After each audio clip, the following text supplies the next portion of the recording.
under the theme Harness Innovation to Reduce the Malaria Disease Burden and Save Lives. The WHO is calling for investments and innovation that brings new vector control approaches, diagnostics, anti-malaria medicines and other tools to speed the pace of progress against malaria. Experts have therefore noted that it would take a combination of strategies, including use of existing control and preventive measures, as well as development of new tools to control and ultimately eliminate malaria. All right, to talk more on malaria, that's the World Malaria Day, we have Dr. Perpetua Uhoimoibihi joins us via Zoom now. She is the coordinator National Malaria Elimination Program. Thank you very much for joining us, Doctor. Thank you. Good afternoon, and thanks for having me. You're welcome. Let's just hit it straight. What kind of pass mark rather would you give Nigeria in the fight against malaria so far? Can you repeat the question? Sorry. I said, what will be the pass mark you give Nigeria in the fight against malaria so far? Well, that's relative. I would say, in terms of percentage, I don't want to be biased, but that's my personal opinion too. I would probably say maybe between 40% and 50%. Personal opinion, by the way.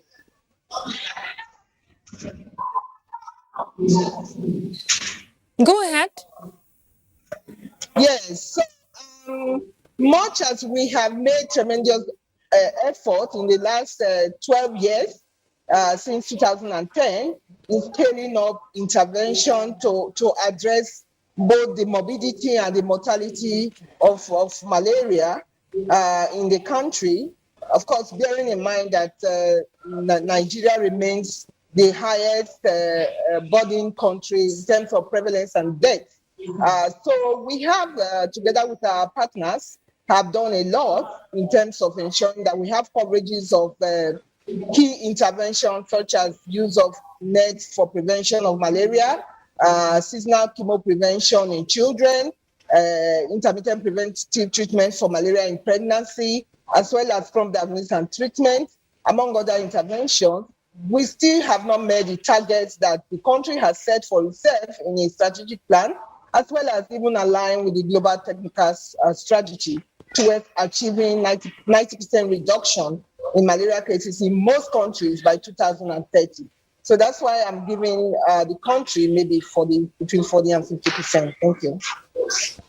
Well, that's not too bad, but experts have come out to say one of the biggest hindrances in eliminating malaria in Africa, Nigeria inclusive, is the prevalence of monotherapy. That's the use of only one drug to fight malaria. Do you share in that view?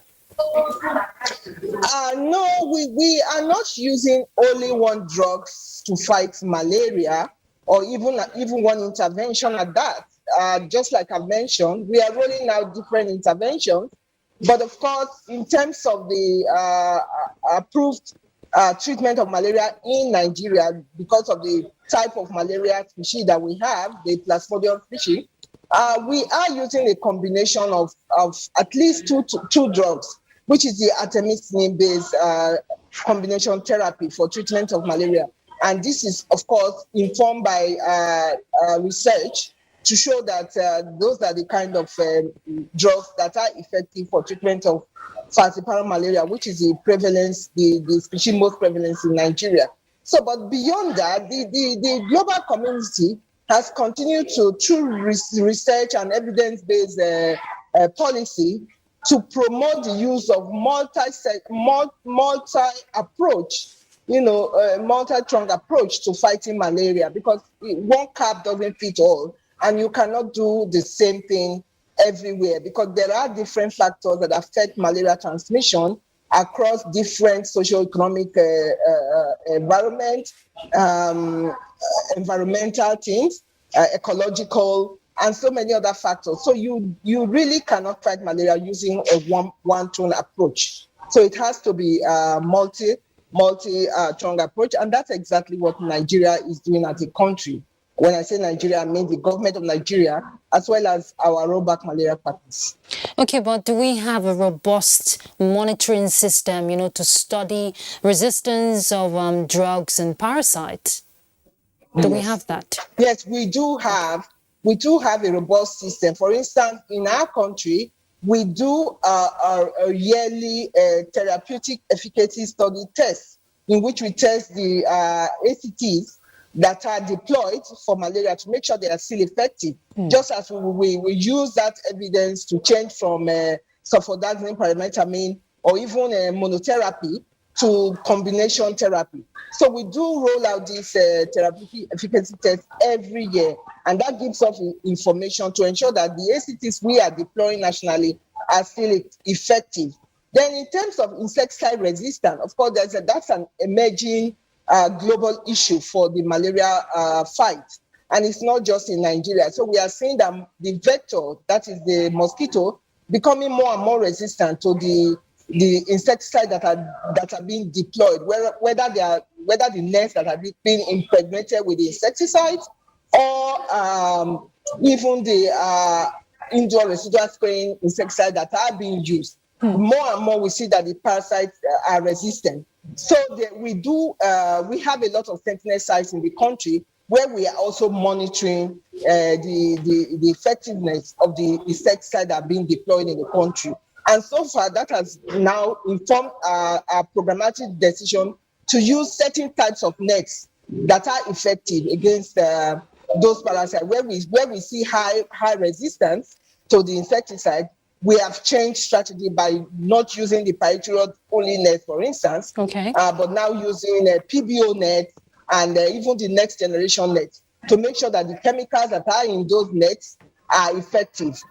So we have sentinel sites across the country, in at least 2/3 of the country so far, with support of our partners, and we are continuously monitoring the entomological behavior of the vector.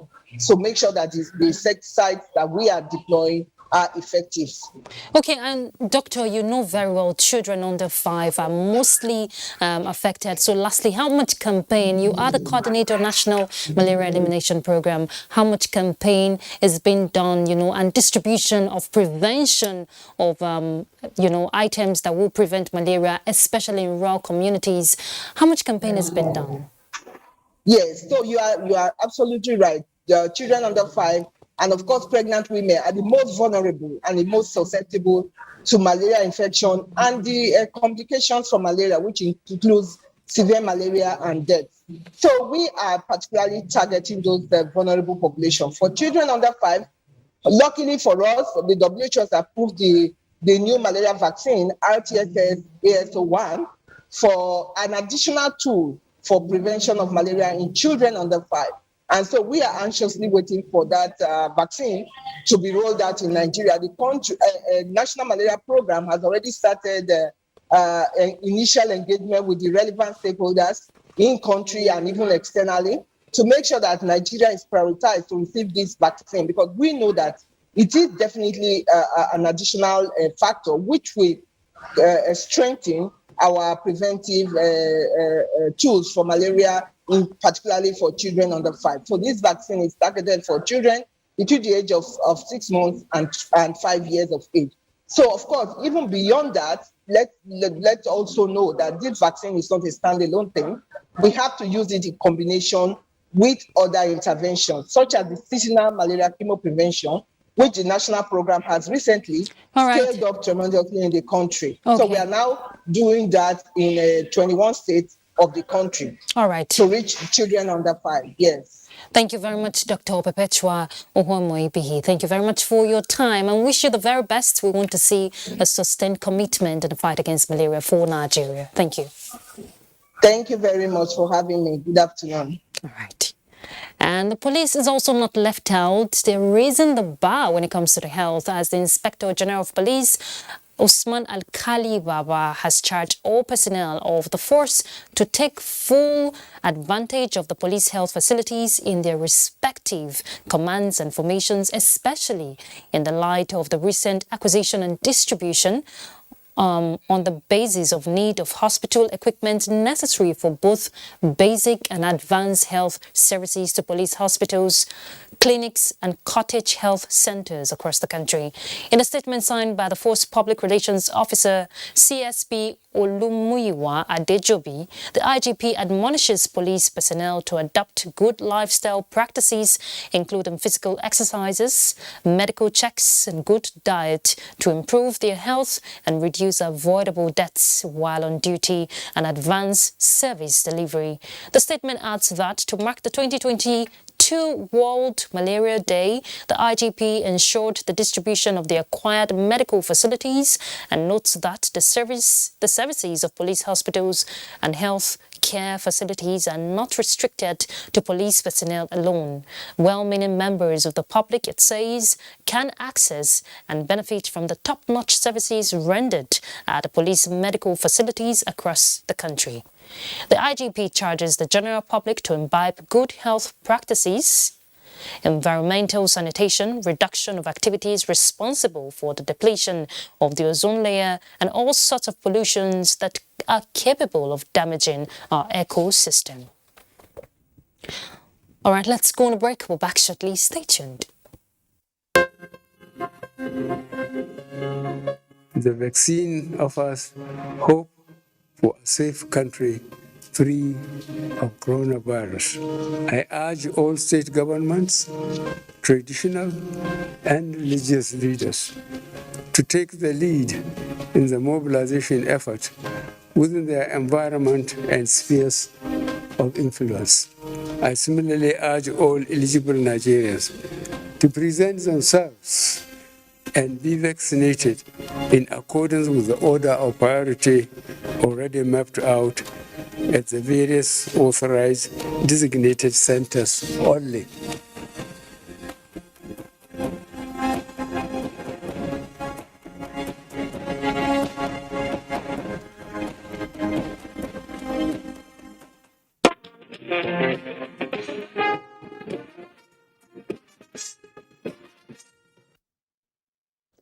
Welcome back.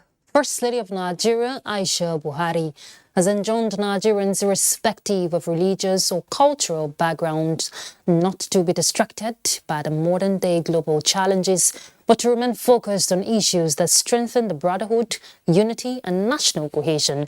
State House correspondent Aliyu Kabir reports that the First Lady stated this during the break-in of Ramadan fast in honor of the Nigerian presidential aspirants and other stakeholders from various political parties. Addressing presidential aspirants cutting across all political parties in Nigeria, including female aspirants, shortly after the breaking of Ramadan fast, the First Lady of Nigeria, Aisha Buhari, expressed delight in the spirit of Ramadan, which has provided the opportunity for the aspirants and other participants to share love with one another. She also acknowledged the strength in the nation's diversity and therefore appreciated the fact that Nigeria can grow stronger, more united and peaceful. While pursuing their political ambitions in the quest of nation building, the First Lady has urged the political class, especially the aspirants, to remain united, tolerant and focused and put national interest first, especially as 2023 election is approaching. This also proves that you can hold hands today and as members of the political class decide to champion an exemplary political process. This is important because the electioneering period is the most demanding for our tolerance and maturity and calls for the pursuit of our country's national interests rather than parochial considerations. I therefore urge you all to use this period for the good of the nation, ensuring fair play, avoiding violence, and building bridges where necessary. Fair play for women is about their greater participation in elective positions, governance, and administration. Another example that this gathering has afforded us to look at is the example of unity. She has left no one behind.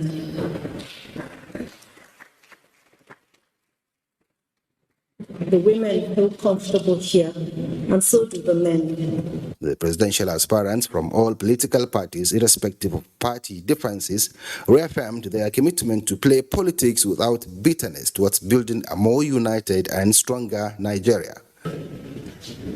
This is very symbolic and important as we strive to forge unity amongst our diverse people in this country.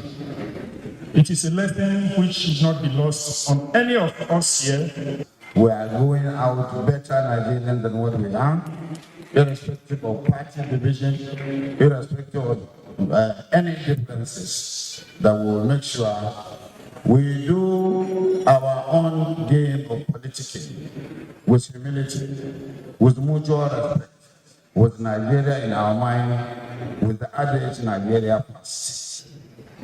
I want to first of all commend you for the work you have been doing about affirmative action.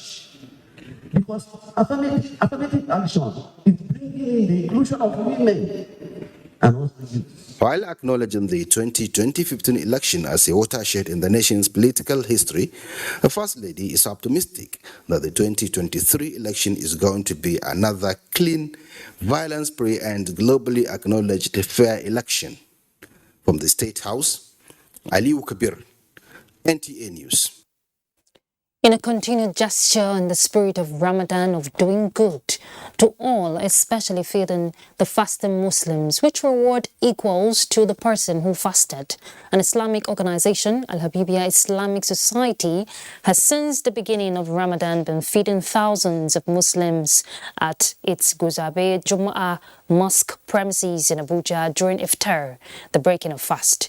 The worshippers queue in an orderly manner to receive the food for iftar and sahur.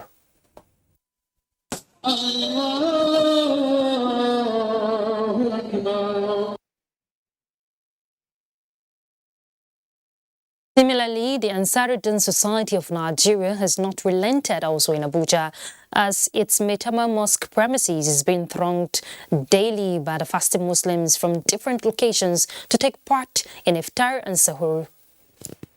That has encouraged us, asked us to help other people in the spirit of Ramadan, which is the essence of you understanding what other people are passing through. And we know one thing, when food is out of one's problem, it's almost solved. It's passion. For me as an individual, I like to give particularly food anytime, anywhere that Allah gives me opportunity to do that. From the beginning of Ramadan to the end of Ramadan. This is what we do every year, because we know that there's no way everybody that doesn't have his family here may have enough food to eat. So we always encourage them to come here to take their iftar and take away their sahur. Well, approximately between 2,000 to 3,000, it comes there every day. And spiritually, there's a reward for it, because Ali Tasawul Ihsan, Ilal Ihsan. There are a lot of people that are giving money, buying food and bring some other food to the mosques, assisting the society to do all this type of a thing. While Ansaruddin Society began the feeding program more than 2 decades ago, Al-Habibia Islamic Society started in year 2004. In line with the federal government's economic sustainability plan towards moving the nation's economy from overdependence on oil, about 70 farmers in Bayelsa State have benefited from a capacity workshop on cocoa farming and marketing. Participants promise to embrace the opportunities in the non-oil sector to grow the nation's export earnings. Let's hear from Ebinimize Timiola. Nigeria had relied on agriculture and agricultural produce like cocoa, oil palm fruit and granite for our foreign exchange earnings. The prevailing uncertainties in the global oil market has necessitated the federal government's zero oil plan and predicated on massive production of selected non-oil products to grow the nation's gross domestic product. One of such products is cocoa, as Nigeria ranks 4th, covering about 6.5% share of global production. Thus, the capacity building workshop with the theme Resuscitation of Cocoa Produce and Its Development for Exports in Bayelsa State, organized by the Nigerian Export Promotion Council. Individuals are better off if communities are in the good knowledge, good stand in the production, in the adding of value in all the value chains of cocoa, our output will increase, the quality will be enhanced. Participants were trained on improved techniques in cocoa farming, processing and packaging, as well as the complete value chain. Primarily is to encourage the prospective farmers that are interested in cocoa farming, because we discovered that there are enabling environments in the states that can enhance productivity here. I'm so happy to the organizers of this program that I am a part and parcel of it.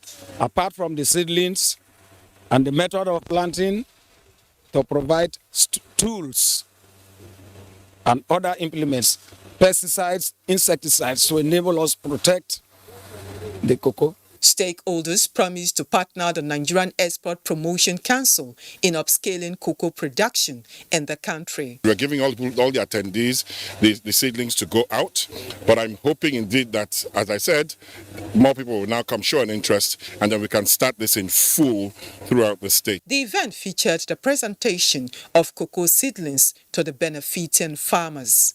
In Yenagua, Ebinimi Zitemiola, NTA News. That's Panorama. Thank you very much for your time. And NTA will continue to remind you that the fight against rape and rapists is still on. I'm Ruth Aguela. Bye.